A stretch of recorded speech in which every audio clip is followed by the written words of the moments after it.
Welcome to today's episode of the Indoencers Podcast. Our guest today is a folk-centered independent artist who is well known not only for her songs, but also for singing the theme song of the 2016 film Love Games and a song in the TV show series Four More Shots Please. She was well known even prior to her professional music career, as she was a radio jockey as well as a contestant on several reality TV shows. However, in 2018, she decided to leave the corporate world and go full-time into music, where she has been releasing singles and albums independently, as well as with her band Yatra with Aanchal. I'm very excited to be speaking to the wonderful singer-songwriter, Aanchal Shrivastava.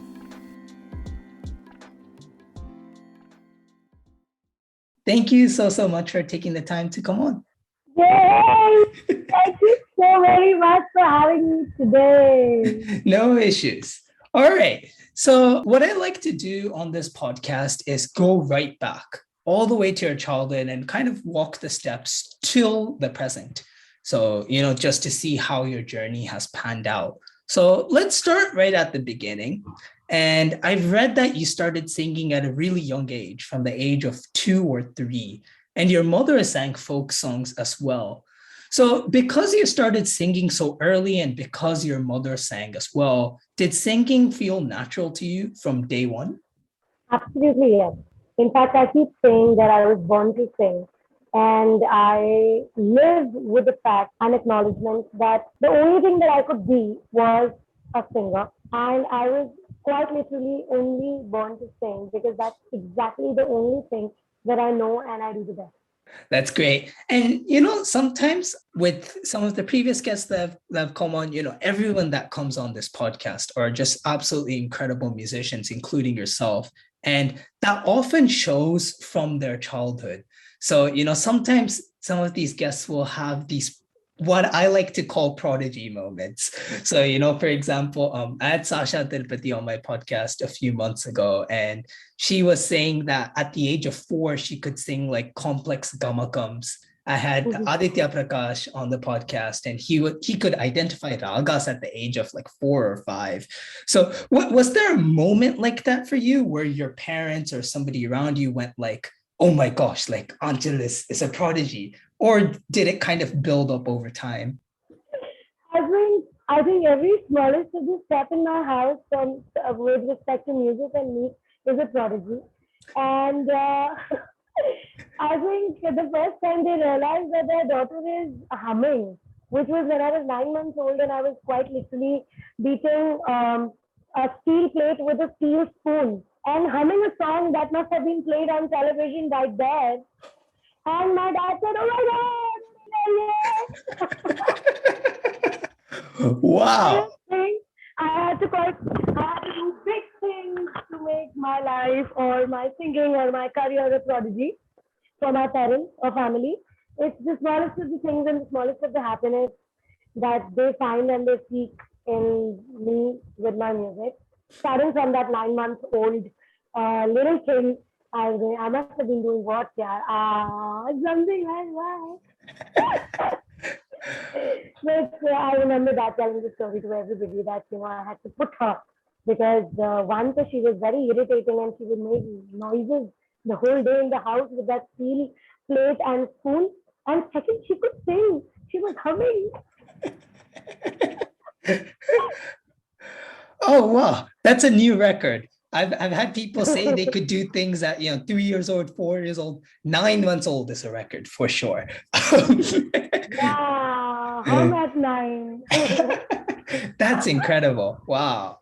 Yeah, and something else I find interesting about your childhood is you were based in multiple places around India. So, you lived in Maharashtra, Chandigarh, Himachal Pradesh, and so on, if I'm correct. So do you think being in so many different places and so many different musical environments, was that something that enhanced your musical upbringing, or did it serve as a disruption in any way?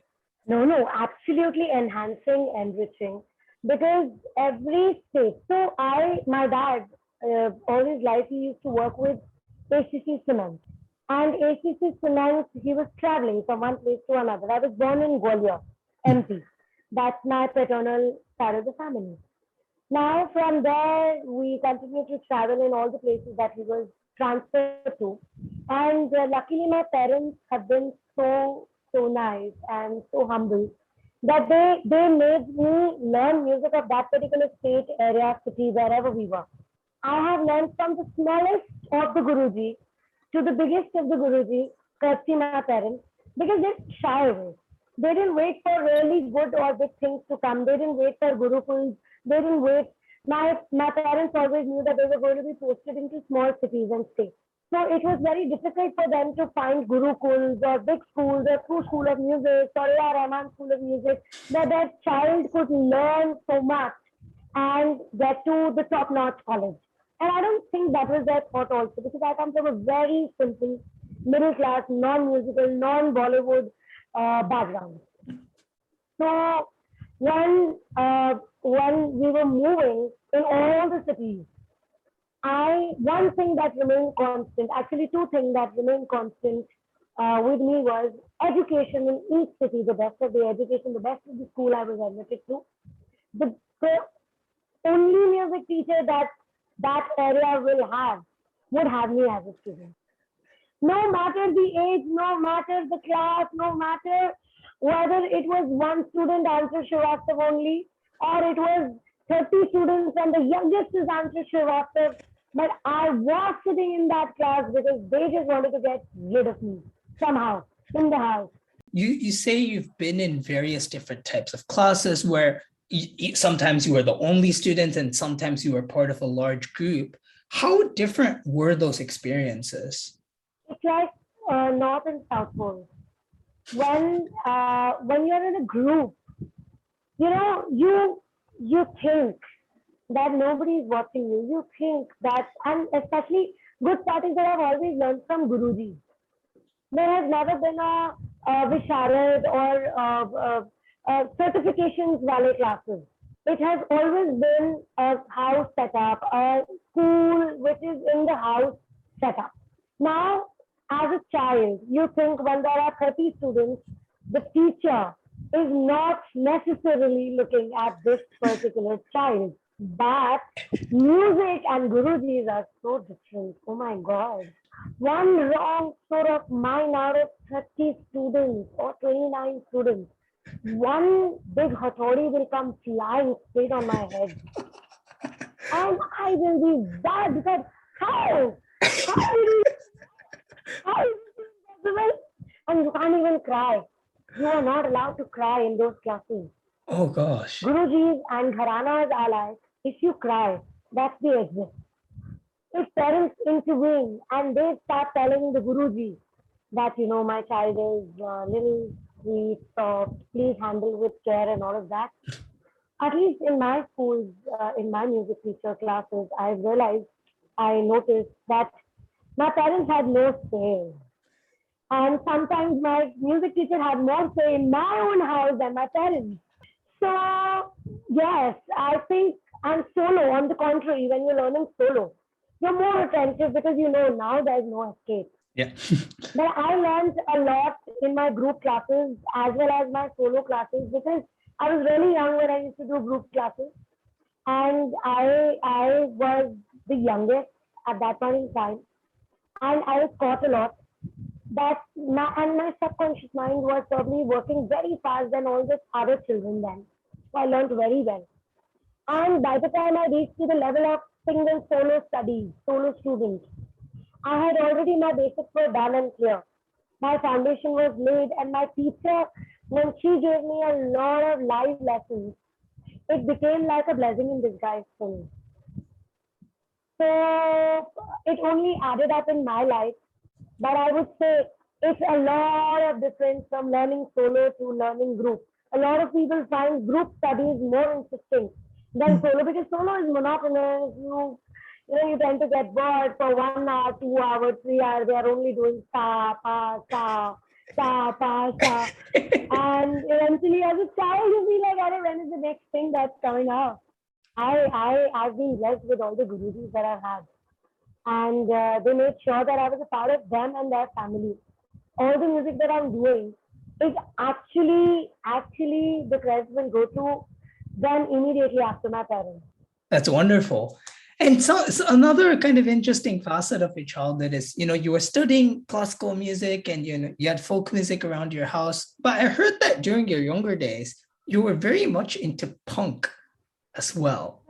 How on earth does punk come into a world of Indian classical and folk? I have no idea. Okay, I'll say that I am a brat. I've been a brat. I am the eldest of the house, eldest child, both sides, parent, mom side as well as dad side, and I am the naughtiest of all. I don't even know how has this happened. Children who are 15 years, 17 years younger to me, I fail to understand that they are quiet, they are subtle, they talk sense. Why do they have to talk sense? First of all, I am the one talking nonsense sometimes. I am the prankster. So I think punk also came through via friends or my atrocious behaviors and friends and environments, and that's how I got a little hooked to that. But I've been exposed to a lot of different kind of music because, as I said, I was sent to every smallest music teacher or music enthusiast in town. So not just my Guruji, who officially was training me in that particular city, like in Himachal, Meena Verma ji, in Chandigarh, Pandit Yashpal Sharma ji, and along with Meena ma'am teaching me, there were a gang of boys who were also music enthusiasts and they would perform and every second they will have fun. So I think the punk thing came from them, Tammy Bhaiya, Goldie Bhaiya, and all of these people. Interesting. There was a turning point, if I'm correct, in your childhood, because in your early childhood, I read that, you had a very sweet voice and, everyone was kind of liking it. And then there was a point where probably as a consequence of just growing up, your voice texture changed from a sweeter one to a huskier one, which gave your voice a different color, and which is the kind of color I think we hear today. And the very kind of vocal texture that makes you so popular today. But at the time, I heard that your friends and family didn't necessarily respond well to this change. So could you talk us through like when this change came along and what exactly the responses were like? I think nobody in my family, first of all, they thought or predicted that I will take up singing as seriously as I was getting there to. Secondly, when my father and my mom, my parents, they did realize that music was becoming an integral part of my life. So shows began with the small little groups and small little parties, get-togethers. Everywhere I used to sing, and the song list was always done by family, my parents, because my mom sings, my dad sings, and they're music lovers. So they would always recommend. And that point in time, everybody would like what's trending. The trend was Lata ji, Asha ji, the very sweet kind of voices, Alka Yagnik. And so that's the kind of set list I would always do. As I grew, I think that was in my 11th and 12th when I was learning in Chandigarh. I was studying in Chandigarh and I was learning from Pandit Yashpal Sharma ji. Every holiday I would come back and I will complain of throat sore. And my mom would think and say that probably it's the climate change because Himachal was cold, Chandigarh was hot. Maybe it's that's the problem. But later, very, very late in my life that I realized that it wasn't the change in the environment, it was the change in my hormones. I was growing up. And the way my Guruji was teaching me then in Chandigarh, that was very different from all my life that I had learned. He was giving me different techniques. I had to open my mouth till so much, so my four fingers of your hand absolutely do not touch each other.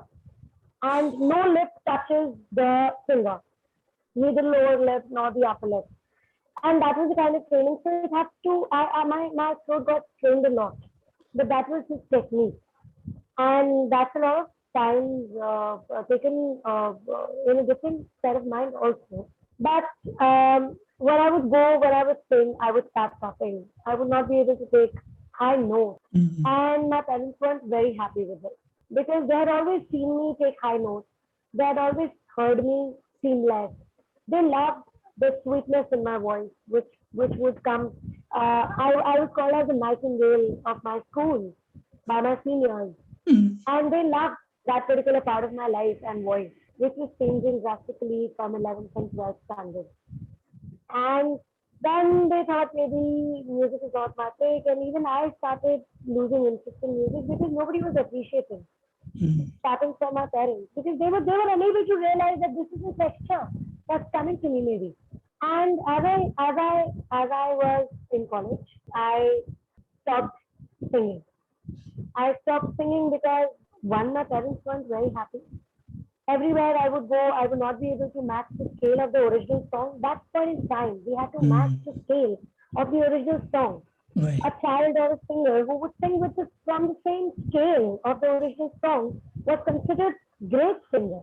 And I wouldn't. They had to lower down the scale, and then they would make faces. And as a child, you don't like all of that.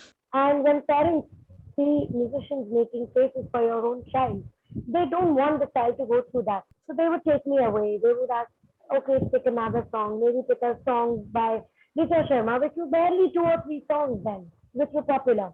Pick a Mm, song by Justin Narola, because the voices were harsh, the voices were tough, the voices were different, unique. So I lost interest. And in college, I had a long patch that I said to myself that rarely I would sing. I had a patch for over, I think, 8 to 10 years that I was so underconfident that I wouldn't even sing all by myself. Even oh, when I was in my room, I wouldn't dare to sing. And that only broke when I came to Bombay. And actually, all those 8 to 10 years, which began with a misunderstanding by parents, it was the universe, the people I was working with. I was a radio jockey. Radio never gave me a chance to do a single jingle because they thought that no, this voice for jingle, no, we're not talking. I persuaded, nothing happened. And only when I joined this company, Value 360 Communications in Delhi, and my director saw me doing a lot of good things with music. He said, why don't you do something in music? I think you're fabulous. And then when I came to Bombay, musicians, people established in the industry, Vivek Kumar, manager of Arijit Singh, Azhar, Shashi Suman, the composer of Jiganta Dilladu, Tenu Khalifa, he's also the singer, a fabulous singer. All of, all of these people were the ones who told me, Arey, yaar, you sing so well. Why don't you sing? And they made me record my first scratch. And I recorded that first scratch. From there, the confidence built again. To cut to today, 8 years down the line, I'm in Bombay. And I think I started full fledged 3 years ago, and my parents are really, really, really fond of my this voice now. that's beautiful. Yeah, absolutely. And like now everyone loves your voice. So all the ends well as well. But Yes. I want to go back to that period once again where you weren't singing because there was another guest that came on that podcast who had a similar story. I mentioned her name previously, Sasha Tirupati. She, there were people in the industry who were criticizing her singing, and so she stopped singing herself for around 2 or 3 years.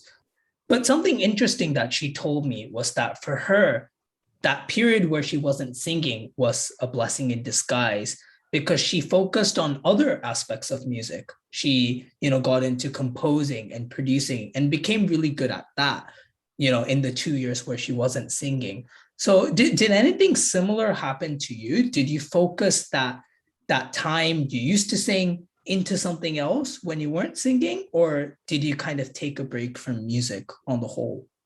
I told you I was a brat. Brats don't focus on anything at all. Fair point. No, I am a child who is loved. I've been raised with immense, tremendous. I'm the first child of the house. If I would have said gold would have been given to me. So, rap and this nature came so automatically to me. that I didn't even realize that I wasn't singing for 10 years. As I said, that only in Bombay I realized that, oh my God, I was made for singing. It took me 30 years to even acknowledge this lifetime that, hello, you're made for singing. Hello, what are you doing?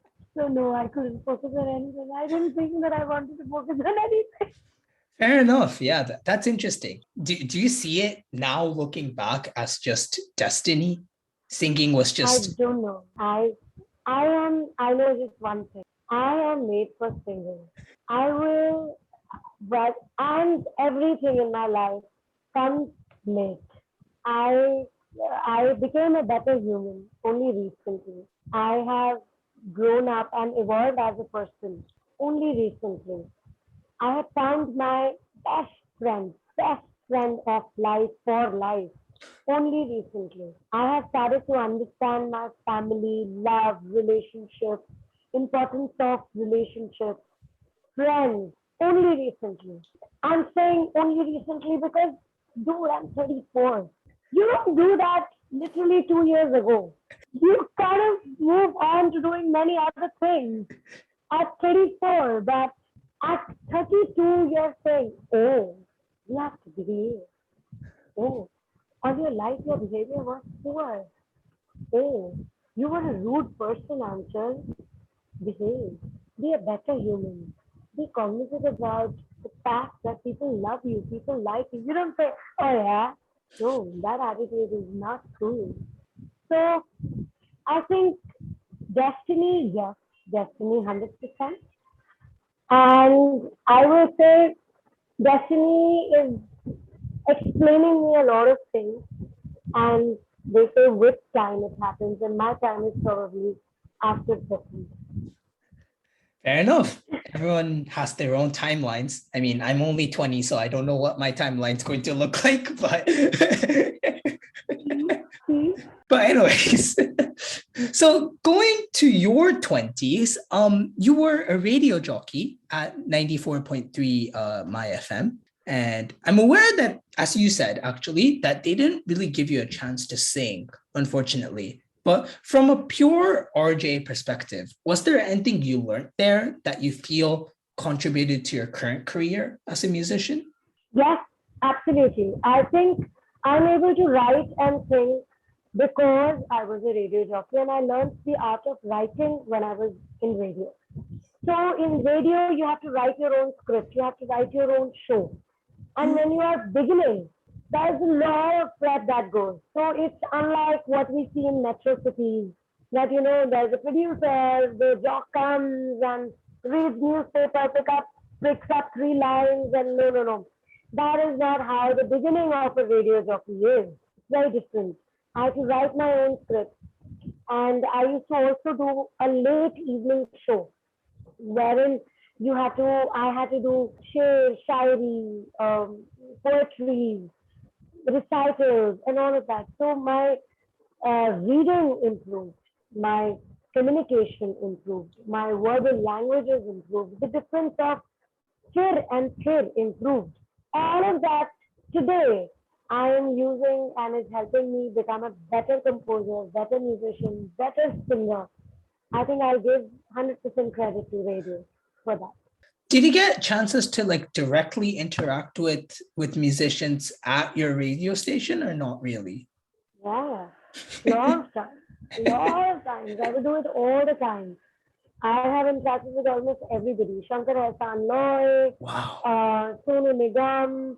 As a radio jockey, these are the perks. And especially I was a music enthusiast and I was the youngest in the whole radio station. And that I will always mark myself as. So they had no way out but to say yes to all my asks. And my first ask was, if there's anything related to music and musicians happening, I'm going to interview. Yes, I had interviewed everybody, and it was fun then. But I never had the guts to even sing in front of them, even one line. Never had the guts to tell them that I have learned classical all my life. Yeah, see, imagine. It was such an easy game for me. Yeah, now I'm running behind those people. That way, hey, hey, listen to one song that I'm singing. Well, what sort of conversations would you have with them? Would they like come after they release like a certain song, or would it just be like a general conversation? What would that be like? It'll be, yes, mostly about the song or the film that they're doing or upcoming.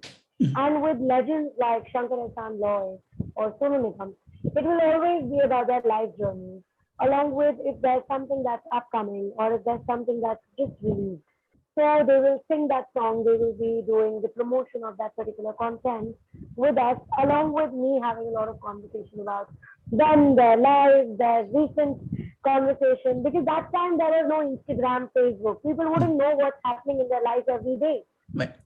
So through radio jockeys, it was the only source of conversation which would reach them faster.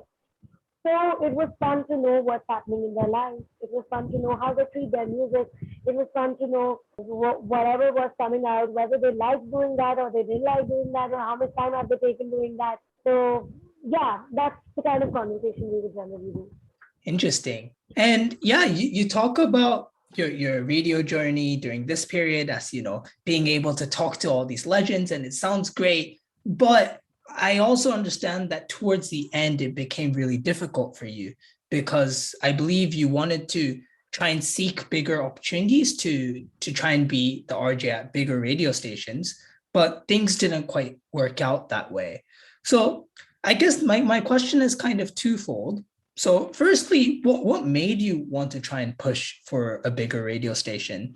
And secondly, what were the responses you were getting when you tried to make those moves?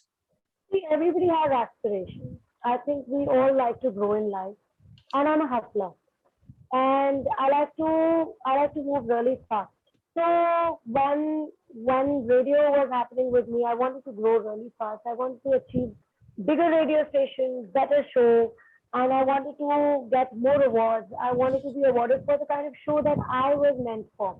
That's what I felt, that I was meant for evening drive time, not mid mornings, not late afternoons. That wasn't me. I was more fun. I wanted to do all of that. And my current radio station had different plans for me. And I didn't want to continue those little plans with them. So every individual wants to move out, wants to look around. So I also looked around. And I got a great opportunity. But it didn't seem favorable. I don't know what happened, what was the miscommunication from my current radio station, which had employed me, my friend, with a newer one that was going to employ me and almost had finalized me as a radio jockey. And it didn't happen. So I will say that there was this 2 month phase of my life where I was abandoned. I had put down my papers at my FM and they didn't hire me also. And in those 2 months, I was jobless. That was that was the worst and the best phase of my life because that made me today who I am. That gave me the best slap of my life. That nothing, no matter how amazing you are, there is nothing that is not irreplaceable. Tomorrow, any new chick, person, boy, girl, person will come, replace you. If you show attitude or if you and in a setup which is profession, in a setup which is rules, regulations, discipline. You either follow them or you move out to do your own thing. That time, own things were not a thing. It, at that time, nobody was a startup. That time, nobody was an independent musician or indie artist or anybody for that matter. Everybody was an employee. I was. The 2 months of unemployment gave me a whole new reason to find employment, to get back to discipline, to understand discipline, and to work for somebody diligently so that I never get slapped as tight as I got slapped by my radio station for doing literally nothing, just being an aspirational RJ, just being wanting to be a better RJ, a better position, a better job, a better monetarily benefited person. So all of that uh, happened, and I moved back to Delhi. I was at Jaipur at that point in time. when this happened. 2 months of, I think I would leave my hostel sharp at 9 in the morning, reach only at 7. Whatever that hostel would feed me in the morning as breakfast would be the only meal that I would have because I didn't have the money. I didn't have the courage to ask my parents for that money because I had not told them that I was jobless. Oh, wow. And I had come back to Delhi. I had told them that listen, there are newer things that are shaping up. And only after a month did I tell them because I was miserable. From 9 to 7, I knocked every door. I had about 20 CVs in my hand, and my target was to deliver 20 CVs to 20 different offices each day because I believe 1% of conversion. So I thought at least 2 people will call me back. And 1 month I continued this. I worked as a receptionist at a gym for a couple of hours so that I could pay that hostel fee where I was living. I and then immediately after my shift got over, I packed my bag, I changed my clothes, looked decent, and went straight for cold calls. Caught up with my old friends, asked them if there was a vacancy in their organization. Met old bosses, asked them that I could do anything from sales to everything. One fine day, when I told my dad that this has happened, and he said no problem, take this money, continue doing what you're doing, you'll get it. The next morning, I got a call from Value 360 Communications HR, and she said, we'd like to have your interview, but the position is for business development. I said, ma'am, I'll come. Deepa, that HR, still loves me, still is connected. Value 360 Communications is the reason that Aanchal today is doing music. Aanchal today is following her dreams. Aanchal today was employed. That time, Aanchal was employed double the salary that she radio station was taken up as an executive because they believed in the honesty that with that honesty I told them that this has happened. I'm an ex-radio. I don't know anything about business development. I know only radio because I was picked up from college, but I'm happy to learn and I will not disappoint you. And next morning, I had my appointment letter. And I think what radio did was the best thing. Otherwise, I wouldn't have come to Bombay. I wouldn't have ever started singing. I wouldn't have ever told the world that, hey, no, radio is wrong. I am a kick-ass singer. I mean, you did have an MBA in international business and marketing, if I'm correct. Yes. So yeah, it did work out. You weren't like a complete beginner or anything like that. You don't go to college to study. Come on. No. And lectures in college. I didn't study anything. Come on. But I was awarded as the best student of the college. My gosh. So you're that type, the one student that never studies but gets 100 in everything. Not 100, but yeah, 7, 8 CGPA I was managed. I think I was decent. It's just I am a bird. I am a butterfly. I like to fly. I am water. You put me in a jar, I'll take that shape. You put me in a glass, I'll take that shape. So I am free flow. If you try and bound me with rules, regulations, tell me that, move here, move there, then I can't do much. Leave me. Let me be. And you will have the best of me. I guess that really suits for your current career because, you're self-employed basically, and you have artistic freedom and you can move wherever you want using your metaphor. So I guess, as you say, it was meant to be. Early on in your musical career, you were doing a lot of things. You were doing covers, you were contacting composers in the industry. You did all sorts of genres of songs. I remember I was playing your songs on shuffle just to get a feel of what your music was like.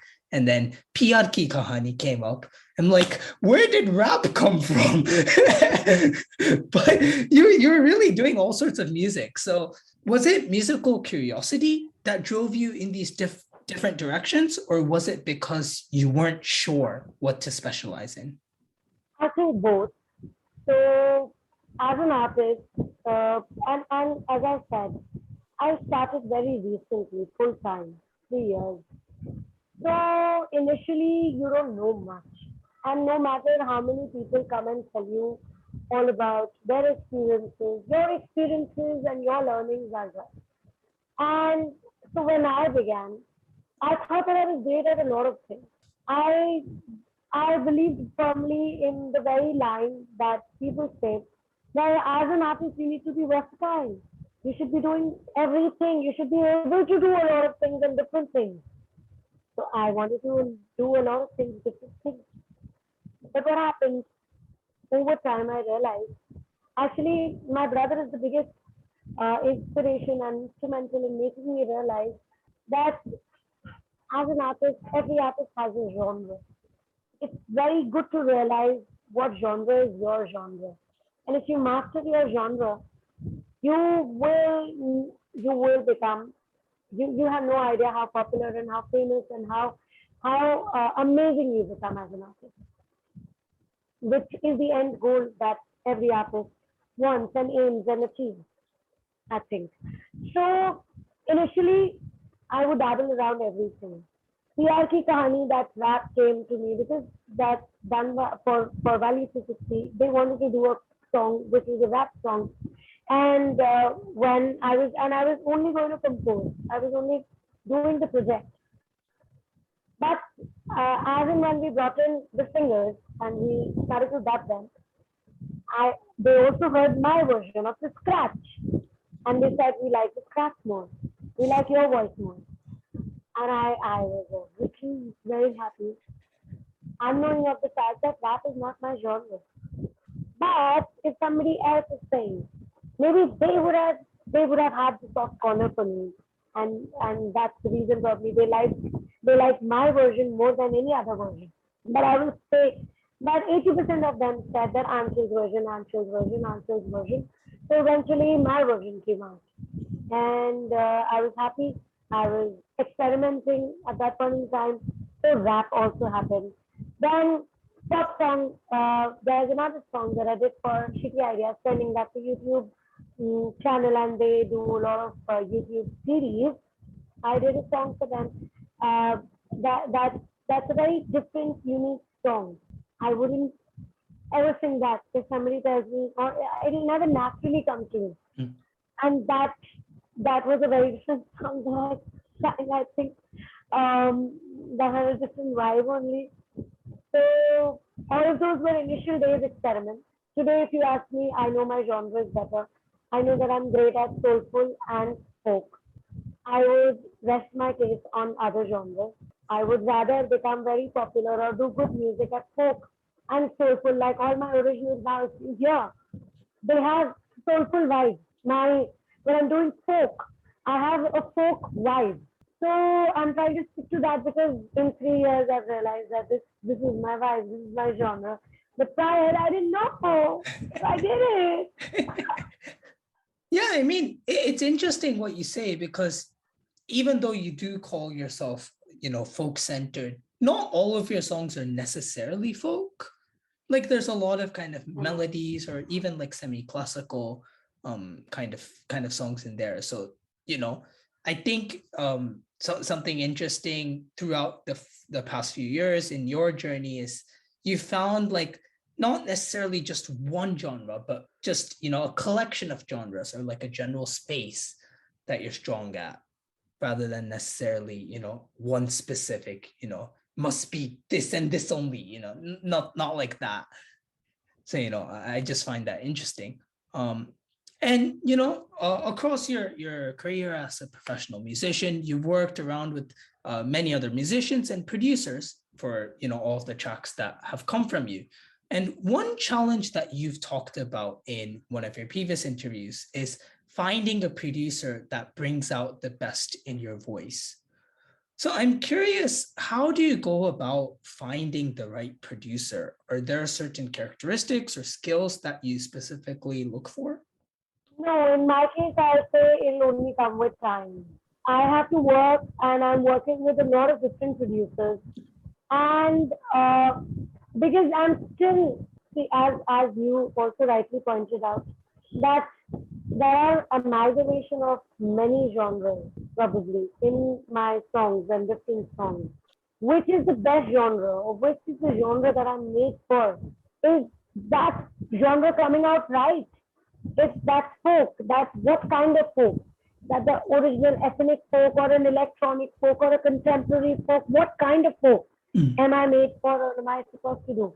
So that will happen only when and if I work with multiple people or I've spent enough time with music, with two or three of my music producers, make more versions of the same song and same style, work more on it. And that's how I pick and choose my producer also. So now with time, I've zeroed down on three people that I work very closely with who are producing with me and for me. So I think we all pretty much like each other's vibe and we've understood what we like and what we can deliver to each other, what we should deliver to each other. One is Aditya, another one is Chaitanya Pandit, another is Pranshuja. These three people give me different, unique, and my kind of vibe. And working with all three of them for my different songs, I think that is what is making me get closer to my genre and bring out the better in my genre and my expertise. Do you think their kind of musical input helped you discover your own strengths better in any way? I will say yes, their inputs definitely help, but they also get carried away sometimes because we're doing music 24 hours together. And sometimes the brain says, yes, this is nice, let's do this, block it now, finally. So what happens now? My practice is when I'm doing the song, if I'm doing a song with Aditya, I will not continue to ask Aditya or give my opinion about that song. I will make two or three versions of that particular song as scratches. Make three different unique people who are not related to music. Hear them. And then ask them which is the song that you like the best. And mostly that becomes my brother first because he is great. He has the ear for my sound, my vibe. He works with a lot of independent musicians, so he knows that what will work, what will not work. And in so this has become my practice now, and this is what I'm trying to do more often. Yeah. And speaking of your independent work, the reason why you and your team contacted me is because you had a song come out recently, Nadan Dil. It's a beautiful song. And the music video also just came out a few days ago. It's been doing really well on streaming platforms and on YouTube. So congratulations for that. Thank you. And I heard that you wrote the song 2 years ago on a flight to Bangalore, but you shelved it because you thought it was an average song. It sounds great now. So what made you think it was average back then? My hashtag BFF, Divya Batra Das, who stays in Bangalore, is also the founder of jewelry brand Work. I was on my flight to meet her, and I was working on a project and I was supposed to make a song for them. And I wrote and I composed Nadan Dil for them. Basically, that was the assignment I had to do. When I reached first to tell her, to sing it to her, and I wanted, and her opinions mattered a lot to me. She's also a writer, she's a music lover, and she understands my kind of music. So it was very important for me to know what she felt. She heard the song Nadan instantly, and she looked at me and she said, "I think you can do much better, yeah. It's a very average song. What? Just 2 hours you made it, and it's fine. You know, you don't have to make every song because you made it. So maybe I think you can do better. And think about it." I said, "Yeah, makes sense. 2 hours flight. I can't get so attached with this particular creation just because I've made it. And I'm working on timeline. No, don't do that." So I forgot about the song. but I remember the lyrics, and I have a habit of recording the song on voice note Right. every time I'm trying. And best times that I make music is when I'm driving or I'm on a flight. Not the A first lot of person fun. who said that. Many people say that, yeah. Now, 2 years down the line, I had quite literally nothing. I was working on nothing and I wanted to make songs and I was going blank every time because we're trying to work really hard on a new song. And there's so much that's come out. I'm confused what's my genre. I'm looking at my previous songs. Kadiani is doing chartbusters. My folk songs are doing very well. People are calling me the folk voice of 2022. But at the same point in time, people are liking Wo Sham, rap types of songs, Chithi Khata Tum, a lot too. I don't know. What should I make? And I wanted to make something. And I had this girl in front of me, Vidya Gopal, and I wanted to do a song with her. And I had just asked her, and she said yes. And I couldn't have let this opportunity go away by saying, no, I don't have a song. I will work on something and come back to you tomorrow. Mhm. So I remembered that I had a song 2 years ago. I had not worked on it. Let me just sing it to her. She liked it. I'm like, fine, we're doing this.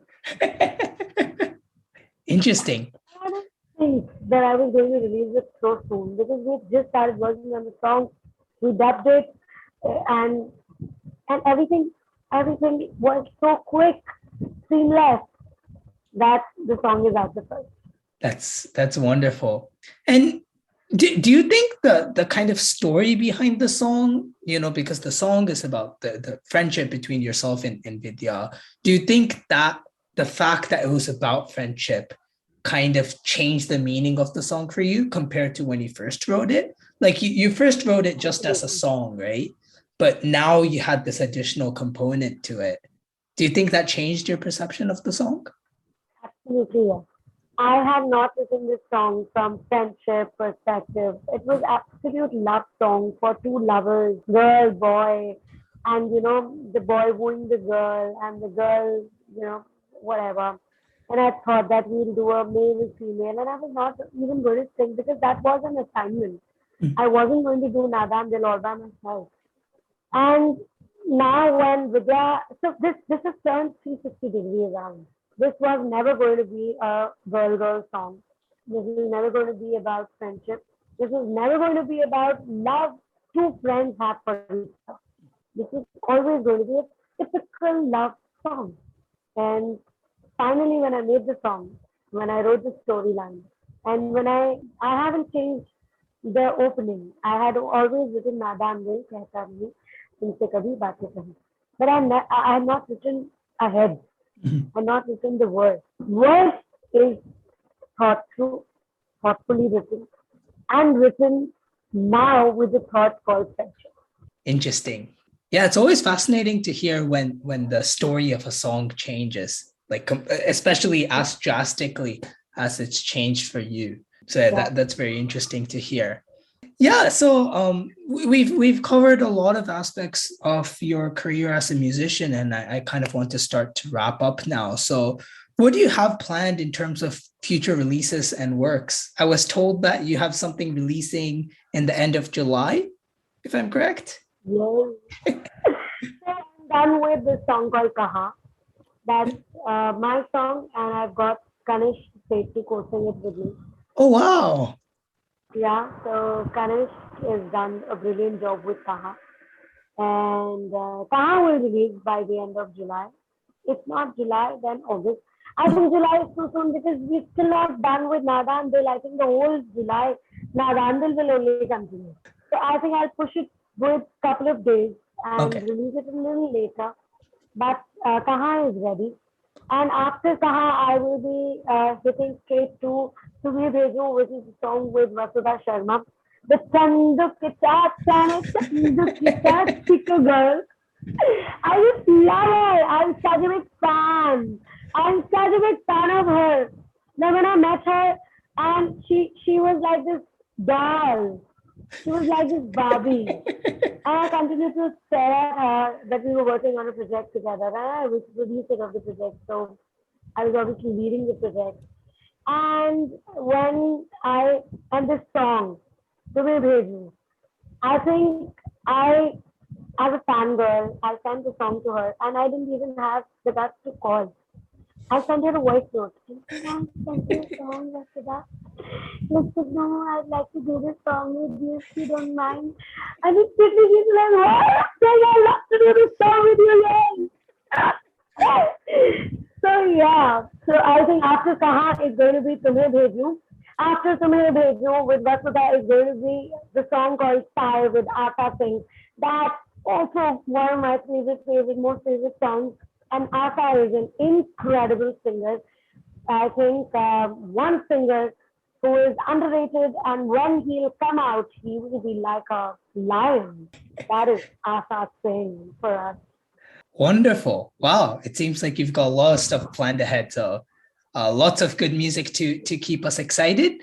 And I like to end my podcast with the same question to every guest. And it's not necessarily a special question, but it's kind of become tradition here.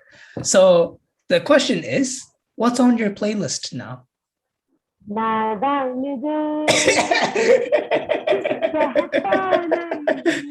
Good answer. I'm listening to it. I think I really like it. But yes, apart from that, two of my most favorite songs on my playlist. One is Khangre, Khangre, Tare, Kinare. That is by Siddharth Pandit and Vidya Gopal. And another one is Raza Kaushik's Khare Raste. I don't know how to sing that because that's a very, very pretty song. But Khare Raste by Raza Kaushik is one of my most favorite tracks. Wonderful. One thing that I want to ask, a lot of artists have told me once they release a song that they don't like listening to it because then they start like nitpicking, or they start thinking, oh, I should have done that, or I should have done that, and they just, is that not the case for you? You don't do a brat artist. I didn't think so much. Oh, come on. This is not the only release that I'm going to do. Don't like my song, don't listen to it, okay? Listen to the next one, you love it. Perfect. I think that's the way to go forward for everyone. I've got more releases. Come on, guys. Wonderful. So on that note, I think we'll finish off there. Thank you so much for your time, and thank you to the listeners for tuning in. Make sure to check out Aanchal's music and her social media in the description below. So thank you very much once again for your time. Thank you very, very much for having me today. Well, that was Aanchal on our 16th episode of the Indoencers Podcast. And thank you to everyone that has tuned in. You can find us at the Indoencers, spelled THEINDOENCERS, on Facebook, Twitter, or Instagram. Or you can use the links in the description. Likewise, you can find our homepage at theindoencers.wordpress.com or through the link in the description. Make sure to subscribe to the Indoencers Podcast on your favorite podcasting platform.